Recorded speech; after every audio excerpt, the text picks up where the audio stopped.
Hello lovelies, and welcome to my video series on the Draconic Moon through the signs. So glad you're here. I hope you're having a fantastic day, but if not, I hope I can make it a little bit better. If you're new here, welcome. And if you aren't new and you've been around for a while, I want you to know how much I appreciate you, because I really do. Okay, in today's video, we're going to talk about the Draconic Moon in one of the 12 signs, but I will be doing individual videos for each of the other signs as well. So if that's something you're interested in following, be sure and subscribe or check out the playlist available for this series, which I will have posted to my channel. If you don't know what sign your Draconic Moon even sits in, I'll have a link in the description box of this video so you can find out before diving into this series. It's important to know your Draconic Moon because it's essentially your naked, bare soul, what your soul is at its most basic level. You guys know that I preach a lot about how important self-awareness is in terms of being able to accomplish, to heal, to make decisions, to grow.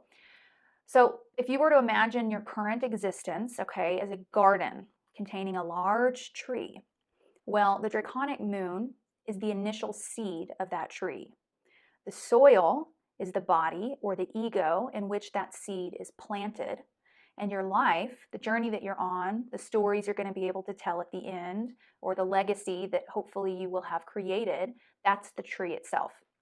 So in this series, we're essentially working our way back to the beginning, back to that initial seed, which is your soul. By watching this video, you're going to get a comprehension of who you are at a soul level, what you are when you're stripped down to your basic core, and the spiritual fabric your soul was cut and created from. You will also get to take a peek into some potential past lives you've lived and learn about what you mastered in these past lives. The Draconic Moon does represent our mastery. So if you like hearing about what you did well, if you like hearing about, in what ways you're excellent, how you can be a teacher or a shower of the way to others, then you're going to enjoy listening to this video. And I mean, who doesn't like to receive a good compliment every once in a while? I also highly recommend that you watch this video if it's based on someone else's Draconic Moon sign, especially if it's someone who is important to you or someone you want to get closer to, because studying their Draconic Moon is going to help them feel more understood and seen and heard by you. You're going to be able to tap into who they are at a soul level, which is really special. Typically, the Draconic Moon represents the parts of ourselves which we are aware of, but have a hard time getting others to validate within us. We can feel that these parts of our essence are overlooked and unacknowledged by society or those around us. So if you want to connect with someone deeply, very quickly, learn about their Draconic Moon sign. Guarantee it works. Then at the end of the video, I'm going to help you compare and contrast your Draconic Moon sign with your natal chart for this lifetime, and help you question which aspects of your Draconic Moon sign could help you and which could be holding you back from achieving your true purpose. If you want a more comprehensive idea of what I mean by that and why in the world your soul's pure form could actually hinder you in this life, check out the first video I created for this series, which is pretty short and it's to the point. And in that video, I explain how I view the Draconic Moon as a whole and how I utilize it for my clients. If you're excited about this video or in discovering more about yourself and others via astrology, let me know by hitting the thumbs up button. You guys' feedback helps me know what you guys want to see more of. Timestamps and all important links will be down below. Okay, beautiful. I hope you're somewhere quiet and comfy where you can fully disconnect for a bit. Grab a drink or a snack, maybe a blanket, snuggle up to your pet, and let's get into it and talk about your soul's essence. At a soul level, you are reliable, patient, practical, devoted, responsible, and stable. The tarot card of your Draconic Moon is the Hierophant. At your core, you crave to be abundant and grounded. You place a high value on patience and commitment, believing that the slow and steady always win the race. You are confident in what you decide and hold true to your promises, feeling real guilt and shame when you know you've let others down. You know your worth and strive to create a life outside of you that's always consistent with the high value you feel within. Your confidence comes from knowing you've put in the persistent effort that it takes to get what it is you're after. You know the values, beliefs, and morals that made you who you are today, often instilled in you by a family, society, or religion that you embrace wholeheartedly, and you uphold these values. You like to learn from the past and find worth within it wherever you can, focusing on the positives and upsides to what came before you or currently exists.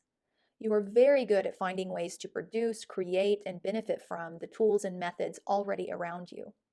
You understand the importance of tradition and in keeping a conservative mindset towards life, taking a determined and practical approach in your endeavors, whilst always relaxed in your belief that what you're manifesting will come at the right time, as long as you continue putting in the work.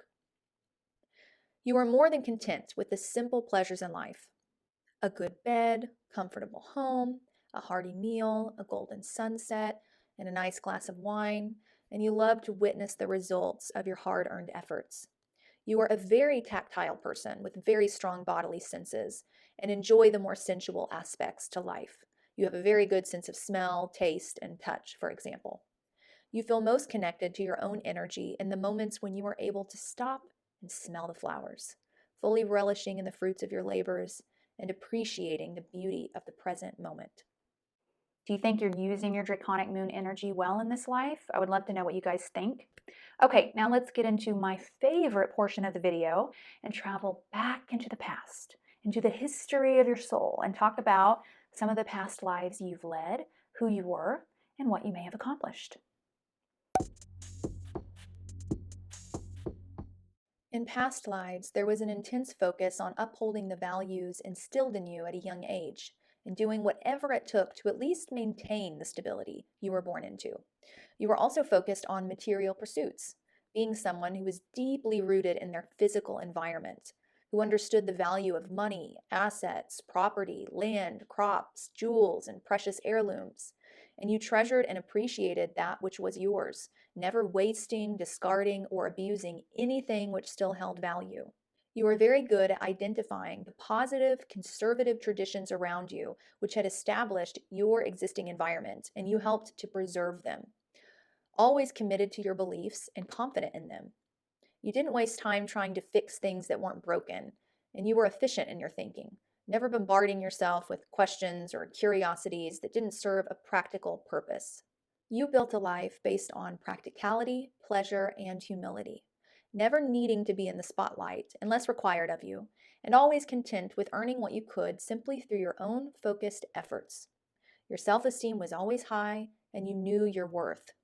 Physical items or other forms of material stability were a creative way for you to reflect to the outside world the confidence you already felt within.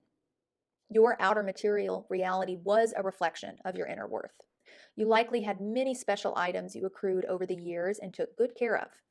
You were most likely born into a stable family, but even if not, you set out to create that stability for yourself as an adult. Even if you came from a wealthy family, you wouldn't have allowed yourself to just sit back and enjoy the fruits of their labor. You wanted in on the labor yourself. You wanted to earn from your efforts and reap what you had sown. Simple as that. You understood the cycles and seasons of life better than most and how to work with them and not against them. You were very patient with the ebbs and flows, the ups and downs, and knew they were a natural part of existing. You were not lazy, although you definitely did know how to relax well after a good day of work. The type to eat good hearty foods or unwind next to the warm fireplace or take a long bath. For you, working was about enabling you to fully enjoy those allowed moments of indulgence and pleasure in life. You may have been the son or daughter of a king, likely not first in line to the throne, but a child who still had the responsibility of helping continue on and maintain the legacy established by your father way before your birth.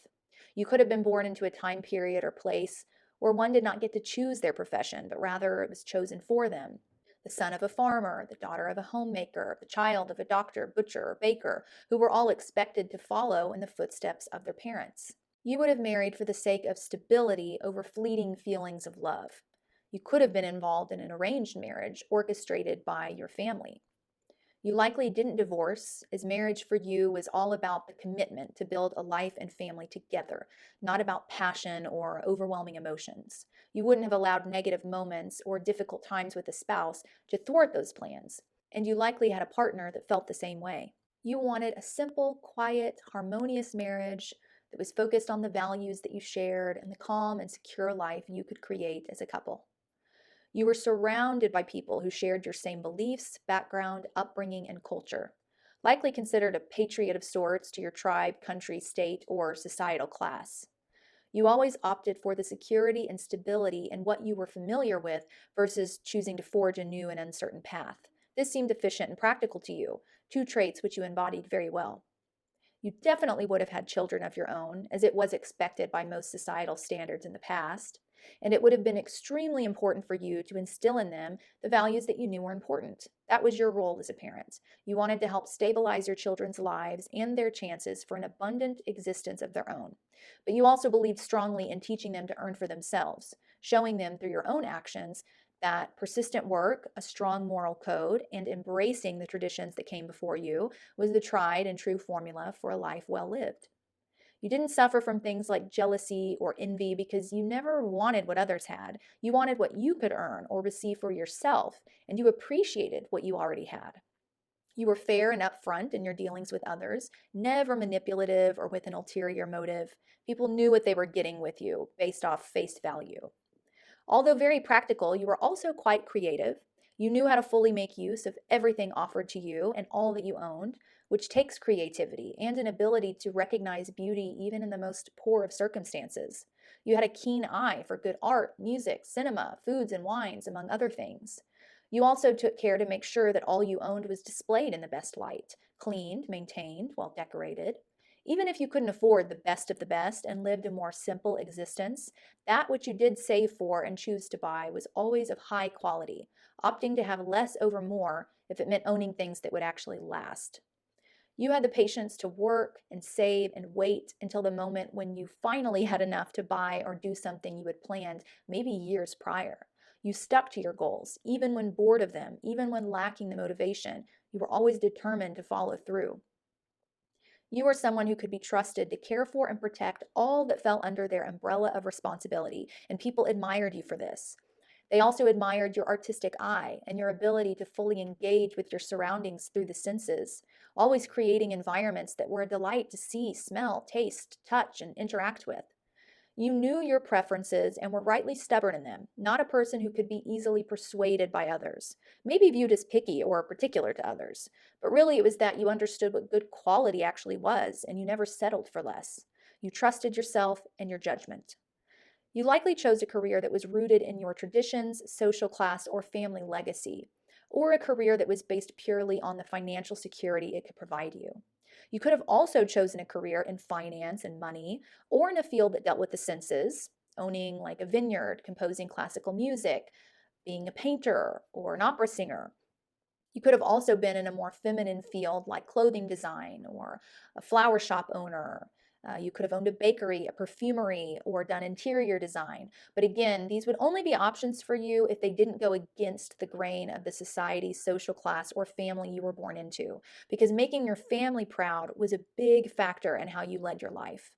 If born a woman, you would have been the ideal homemaker and had a home and family that was the envy of the outside world, with children who were always well dressed and good mannered, and a home that was always well kept.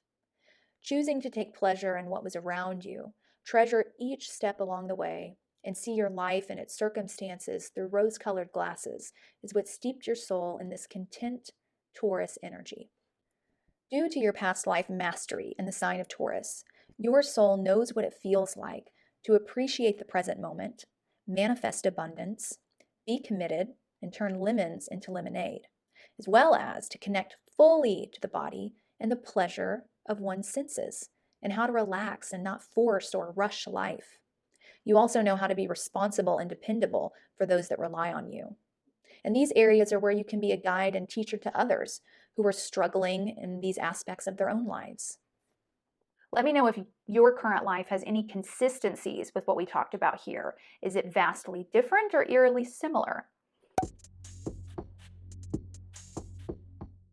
Okay, so I wanted to give you guys some of my personal experience with the Draconic moon in Taurus. There are a few people in my life that are Taurus Draconic moons, and there's definitely some things they have in common. One of the things I actually really enjoy about people with the Draconic moon in Taurus is how much they value their family of origin. These are people who are deeply connected to the family they were born into or raised within. And a lot of their identity is pulled from that, from their upbringing, from the culture they were surrounded in, the values their parents instilled in them. They just soak that up like a sponge, and they're very proud of where they came from in terms of their family and their culture. And yeah, I think it would be a blessing for any parent to give birth to a child with the Draconic moon in Taurus, because there's this loyalty that they have to their parents and their siblings. They just have this really deep connection to their past and to their family that I think is really sweet. And it just shows this, they have this humbleness to them. People with the Draconic moon in Taurus, there's this humility about them. They're not the types of people that like brag all the time, or that spend all their time talking to you about their next goal, and then I'm going to accomplish this, and then I'm going to do that, and I'm really excited because I'm doing this. You know how there's some people that are just super motivated in life and excited about their goals, which, I mean, aren't we all, right? But there's certain types of people that really like spending their time talking about that. It's interesting to them, and they like people to know kind of what they're planning to do next and what they're going to accomplish and what's going on with their success, right? So yeah, a lot of people tend to be that way. People with the Draconic moon in Taurus, you don't often hear them talking about that. Like, you don't hear them talking a whole lot about career. And they actually, like the Draconic moon in Taurus people in my life, actually do have great careers. They have very like stable, steady careers. Usually whatever line of work they decided to go into after high school is what they stick to. They don't switch it or move around. So they tend to have a pretty steady flow of income. Their life in general is pretty kind of even keel and steady flowing in terms of money and material gains and success. So it's not that they don't have anything to talk about in terms of their next goal and what they're aiming towards. It's that they choose not to. It's just not, it's like for them, when they're at work, that's when they'll focus on work. And when they're done with work, now it's time to relax and have fun and enjoy.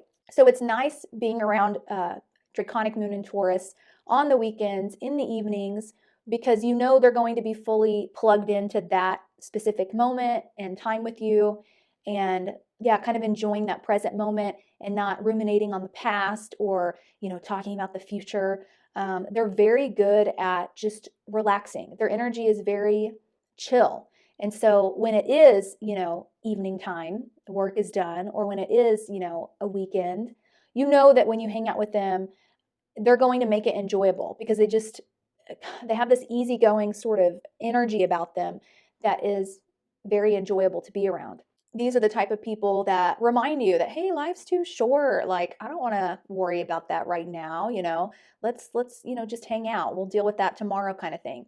So they just have this really great balance of, because they are real responsible people.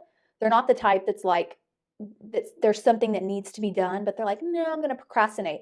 They're not procrastinators. They're just very good at compartmentalizing, I guess, their time. So if there's nothing they can do about something right now, they're really good about not fixating on it and going into an anxiety spiral about it. They just shut that aspect of themselves off. They'll deal with that at work tomorrow or whenever it needs to happen. And they're going to compartmentalize and enjoy this moment for what it's supposed to be, what it's meant to be. And that's something that a lot of us struggle to be able to do. Our anxieties and worries can follow us into every aspect of the day. So that's something I really admire about people with Draconic moon in Taurus, is they're really great at compartmentalizing their thoughts like that, so that they can make the most of every moment. They know how to be responsible and reliable and do what needs to get done without having to stress about it or have a lot of anxiety over it or to go into a panic about it. I think some of us can think that, like, oh, well, if I make sure that I'm stressing about it, that will ensure that I get it done. Maybe if I panic over it, that will remind me of how important this is, so that way I make sure it happens. Well, Draconic moon in Taurus, they don't need to do any of that. They're like, what? No, like, I'll deal with it when I need to deal with it, type of thing. So they're real practical and chill, but reliable, kind of all in one, which I really enjoy. Draconic moon in Taurus is also really, really great at manifesting. What a lot of people struggle to master when it comes to manifestation is that you have to have a relaxed energy in order to do it.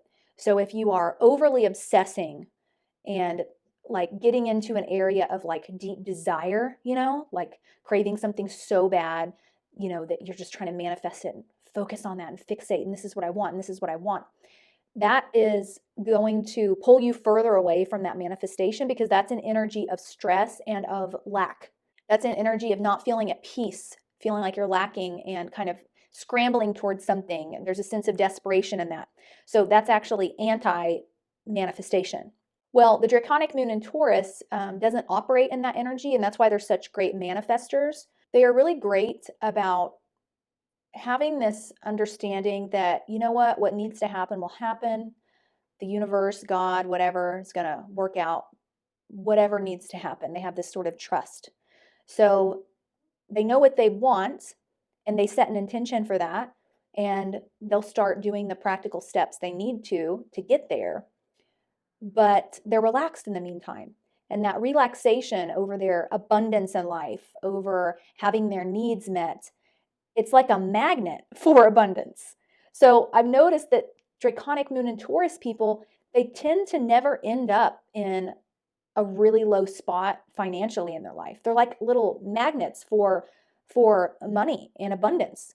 And I really think it's this sort of relaxed approach that they have and this gratefulness and appreciation they have. It just puts them in situations where, the money's just fine. And yeah, we've got income coming in here, or, oh yeah, this person offered to let me stay here, or my parents are going to give me a loan. And it's like this money comes, their needs are met, but it's without this factor of stress being put into it. So that's another great thing that, I really admire about Draconic moon and Taurus. The way that they approach life and live life just makes them a magnet for abundance. They're kind of always taken care of by the universe. It's because they allow themselves to be. They don't try to put themselves in control of life. They are really good at allowing life to happen and just focusing on what they can do, and not trying to take the place of God. So that's where their humility comes in. At their core, they have this real humble and simple sort of energy that's really nice to be around. It kind of, for me, I can't speak for everyone, but for me, Draconic moon and Taurus kind of puts me at ease, to be around. They remind me that life doesn't have to be as complicated, as I want to make it sometimes, and that it's okay to disconnect for a while and just enjoy. Draconic moon and Taurus is also very good at taking care of things. Probably out of all the Draconic moons, they're the ones that I would trust the most. If I had to hand off something for safekeeping, I'd give it to a Draconic moon and Taurus because they understand the value of things, and I would just trust them to be able to take care of it. So a lot of times they're the ones who have certain heirlooms from their family, parents, grandparents, and they treat them like gold, like treasures. And they're the type to have a safe to put those sorts of things in, or regularly clean it or polish it, or they want to keep that sort of thing safe. They're very good at taking care of valuables. If something is valuable to them, and if they understand how valuable something is to you, they're good about respecting that and helping it maintain its value. I will say that because Draconic moon and Taurus, likes things to be taken care of, especially the things that they care about. They can be very particular about their home space. They want, especially like their own bedroom, for example, even as kids or teenagers, even if they're born into a family that is like a chaotic mess, their room will probably be well cared for, and they'll have things like in a certain place, and they'll probably have a little collection of some sort, something that they like. Or, even when people come to visit or kids come over, they're going to be keeping a watchful eye on, is anything getting destroyed? So I think that's something they learn how to manage and grow into, because when they're younger, it can kind of be like a neuroses for them, because they don't want to see things damaged that have value. As they get older, they become a little bit more laid back, or they understand how to, like, what's actually going to put their things in danger versus what won't. Yeah, so that's something just to keep in mind if you're going to be moving in with a Draconic moon in Taurus, or living with one, or marrying one. That's important to them. They really appreciate people who share their same values, and they appreciate people who also don't like to waste things or abuse things or misuse things. So if you can align with them on that, you're already really close to becoming more deeply connected to them and gaining their trust as well. Draconic moon in Taurus also has just a deeply rooted value system in general. And from in my experience, it does come through their parents and their family. So, and they will very readily adopt, those values and express them in their own life, whatever they are. There's a Draconic moon in Taurus that I know of who was born into a circus family. And his family has owned this circus for, like, I don't know, 200 years or 100 years, something like that. He loves being a part of the circus. Like, the fact that this is where his family comes from, it almost wasn't even a question in his mind. Is this what I do want to do with my life, or do I want to do something else? I don't think he ever questioned that. I think for him, as a Draconic moon in Taurus, it was like, okay, these are the values I was born into, so it's my job to help maintain them. That's kind of the approach that they take. Or I have a cousin with a Draconic moon in Taurus, and she was born into, like, a country family of, hunters and a Christian background, and, that sort of vibe. And I've never seen her stop to question if that's really in alignment with her or not. It's like that almost doesn't even matter. For her, it's like, this is what I was born into, and I'm proud of what I was born into. And so I want to help carry on this tradition, carry on the legacy of my parents and my parents' parents. So they really have an appreciation for what they were born into, and they enjoy taking part in that. They want to help carry on the legacy. They're not the type of people that are super interested in, like, some people can be very much like, well, I don't want to do anything that's attached to my family because I want to make a name for myself. There's some people who are like that. I want to purposefully go against or separate myself from my family so that I can prove to myself that I can do something that's all me, that's just got my name on it, right? There's some people in which that's a very important aspect of their life and their life purpose. Draconic moon in Taurus doesn't have that sort of need to separate themselves from their family of origin. Draconic moon in Taurus are also very pleasure focused. These are people who really, really enjoy the bedroom. Okay. These are people who, I mean, for the Draconic moon in Tauruses that I know of, this is a favorite pastime of theirs. This is, of their 5 love languages, physical affection is number 1. That's like equivalent to breathing air, to drinking water. This is where they let go, they have fun, they enjoy themselves. So that's a big aspect of themselves as well. I think they feel, because they're such tactile people, like we talked about in the past life reading and their essence. Sex is a great way to get in touch with your own senses, to get in touch with your body. So they really enjoy that. They're not the type to, like, be in their head about what's going on in the bedroom, or to not feel connected to the moment of what's happening. No, they really know how to just let go and relax and enjoy and connect with their partner in that way, and to make it fun. And they know how to not turn sex into something really complex or deep if it doesn't need to be, but to just have fun with it. And I think that that's something that to be admired as well, because for some people, sex can be a real taboo sort of thing, or they can have a hard time being in the present moment when they're in the bedroom with their partner. But these are things that, like, Draconic moon in Taurus doesn't struggle with. They really know how to connect with their body. And that's what living life is all about, right? That's what we're talking about in this series, about how, yes, the Draconic moon, it's our soul's essence, but we came down into this life to be in a human body and to experience Earth and the material world. And I think that Draconic moon in Taurus has a really good grasp on what that means. And so they live their life through their body fully, through the experience of their senses, through all the things that comprise being a human, whether that's physical activity or eating or resting or massaging or whatever goes on in the bedroom, or drinking something, or petting their pet. I don't know, they're just really great at being connected to their environment, which is really important. And those sorts of activities help keep things like depression and anxiety at bay. And I think Draconic Moon in Taurus, it just comes so naturally to them. It's something that I observe and really admire in those with the Draconic Moon in Taurus. But this isn't to say that, if you have Draconic Moon in Taurus, that you need to just cling to all that Draconic Taurus energy and reject or abandon the energies of your natal chart, which is what we're going to get into next, because maybe your sun, moon, and rising in your natal chart, that's who you're supposed to grow into in this lifetime. So that is something that you have to pay attention to. And the energies in your sun, moon, and rising could be very different from your Taurus Draconic energy. If you've got a sun, moon, or rising in Sagittarius, for example, well, that's about, traveling and expanding your worldview and kind of getting out of your comfort zone, which getting out of one's comfort zone is something that I do think those with a Taurus Draconic moon really struggle with, because the comfort zone is what they have mastered. Really getting a good grasp on everything they were born into, everything they're immediately surrounded with, and excelling at that.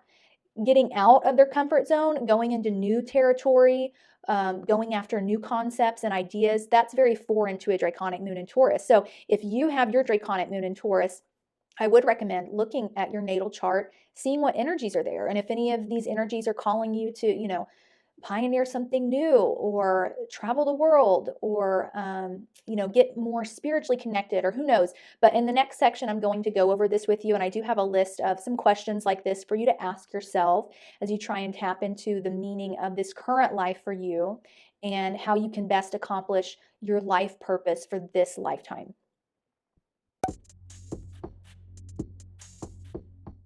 Now that we've got a good comprehension of your Draconic Moon and its energy, I want to help guide you through a few questions to ask yourself about this current life. It's important to compare and contrast the sign of your Draconic Moon with the signs of your Sun, Moon, and Rising in your natal chart. You want to use the aspects of your Draconic Moon that align with your natal chart and keep an eye on the aspects that don't. This will help you in becoming who you are meant to be in this life and prevent you from living in the past or in total disconnect from reality and never moving forward. So, my earthy Draconic Moon in Taurus, for this lifetime, look to see if your sun, moon, or rising are calling you to become more intimate with other people and their emotions.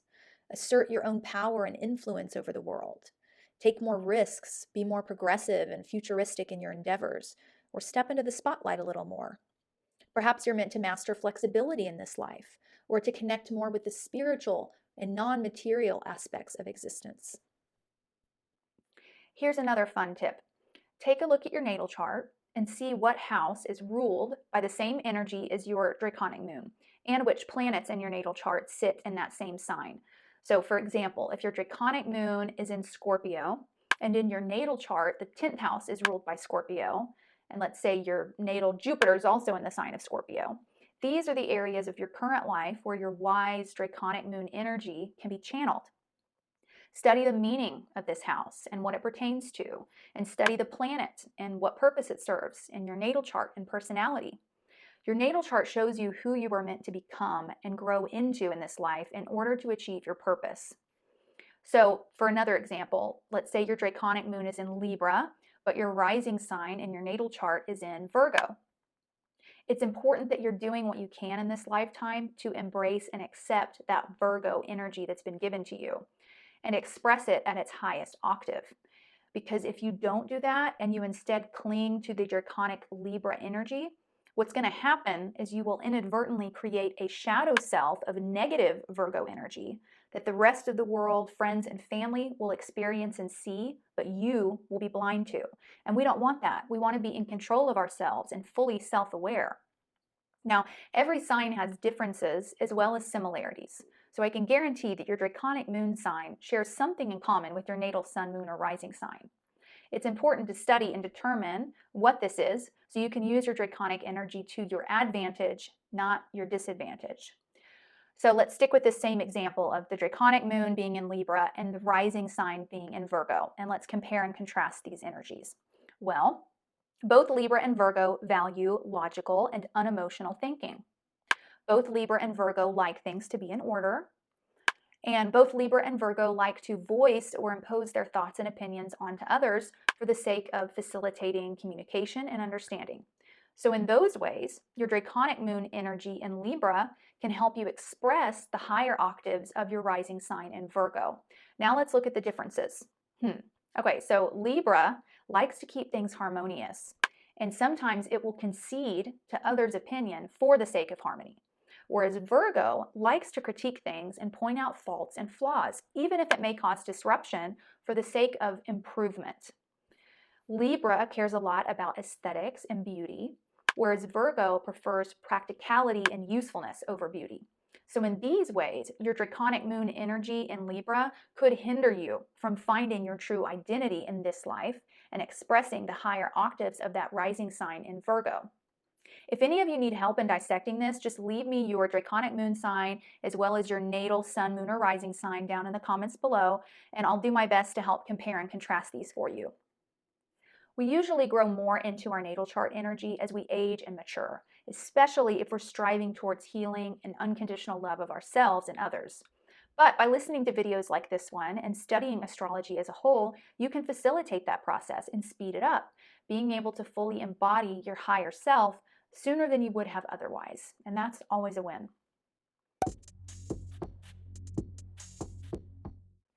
If you find that you totally relate to your Draconic moon, but feel completely disconnected from your natal chart, I recommend you watch a video I did on how and why we sometimes don't feel our natal chart is accurate to who we truly are. I have a section in the video on the Draconic moon specifically, and I'll leave the video link right here so you can check that out next. Thank you so much for coming. If you stayed until the end, you are a trooper. Kudos to you. I'm looking forward to having you around for the rest of the series. I hope you enjoyed this video and found it useful. I'll see you in the next one. Bye, my love.